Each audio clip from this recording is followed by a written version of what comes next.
Okay, chicos, today we're talking all about el almuerzo, which in Spanish means lunch. And I suppose these foods could be used for lunch or dinner. So here we go. One of the first words that we're going to talk about is very simple. It's un sandwich, which in English is a sandwich. Next word, una ensalada, una ensalada. You can remember this word because it has salad as part of it right in the middle there. And there's the pixie dust for Felipe. The next word, la lechuga. La lechuga means lettuce. El tomate is tomato. For either of these, well, lettuce doesn't really have a plural, but if you wanted to say more than one tomato, it would just be los tomates. Los tomates. Las papas, or las patatas, depending on where you are potatoes. And then anytime you want to make something fried in Spanish, I said that kind of funny, you just add this word to the end of it, this fritas right here. So papas fritas are fried potatoes. There's lots of fried foods that you can have. Like down here, if you have el pollo frito, it's fried chicken. But el pollo is just chicken. Alright, another useful word that looks very similar to the English word is una hamburguesa, which is a hamburger. Next we have el carne, which is any kind of meat, so it's not very specific, it's just any kind of meat. But if you wanted to say specifically steak, it's el bistec, or el bife, which is very similar to English beef, so you could remember that steak is like beef. Next, like I said before, is el pollo, which means chicken. Remember that this double L in Spanish right here makes a sound like Y in English, so el pollo is how you say chicken, not polo. It's pollo.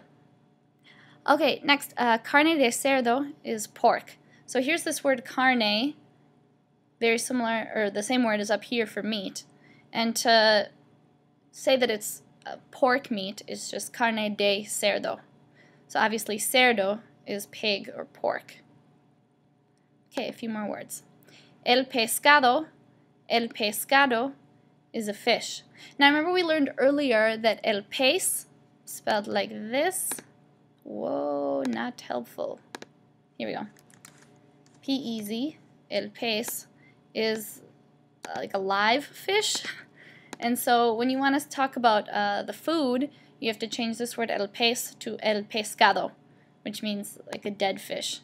How, you know, in English we don't say I eat cow, we say I eat steak. The next word is el arroz,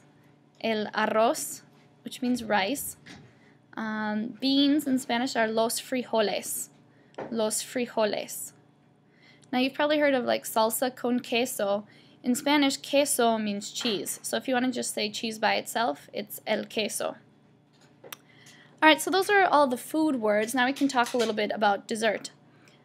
Dessert is el postre. And the question for asking about dessert is a little different than asking for other meals. So if you want to ask, what do you eat for dessert? It's ¿qué comes de postre? ¿Qué comes de postre? Which means, what do you eat for dessert? There's 3 different dessert foods that are pretty common. The first one is el helado, which means ice cream. Second is el pastel, which means cake. There's many different words for cake in Spanish, so we'll just use el pastel in class. And then the last one, which you may or may not know of, is el flan. Flan is a custard dessert that's really popular in a lot of Spanish-speaking countries. I'm going to see if I can try to bring some into class so you guys can try it because it's really good. But that's all for today, so just make sure that you copied these down into your notes, also that you practiced saying them along with me on the recording. So if you didn't, you should go back and listen to them and try to repeat after each one, because that's just a really great way for you to get extra practice in. And third, you need to make sure that you include some kind of question about today's podcast. Don't forget to work on your Prezi a little bit tonight if you are in 9th grade. 7th graders, I'll be explaining the Prezi a little bit more tomorrow. All right, have a great night. Adios, chicos.